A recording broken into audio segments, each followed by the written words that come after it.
Ang intense ng mga kaganapan ngayon sa abot kamay na pangarap sapagkat manginginig sa takot si Zoe dahil sa mabubuking na nila Doc Robert at Giselle ang sikreto niya.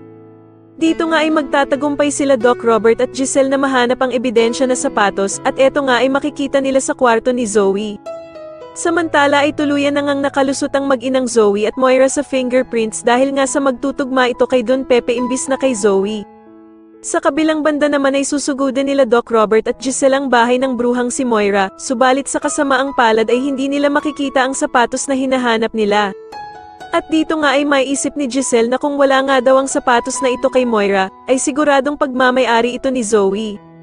Kaya naman ay agad na pupunta sila sa bahay ni Doc Robert para maghanap sa mga sapatos ni Zoe. At dito nga ay laking gulat nila Giselle at Doc Robert dahil makikita nila sa kwarto ni Zoe ang sapatos na hinahanap nila. Samantala ay wala namang kaalam-alam sila Giselle at Doc Robert na paparating na pala si Zoe sa kwarto nito.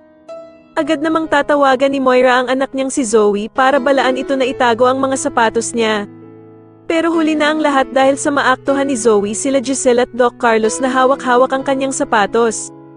Kaya naman ay galit na galit si Doc Robert nang malaman niyang matagal na pala silang niloloko ni Zoe.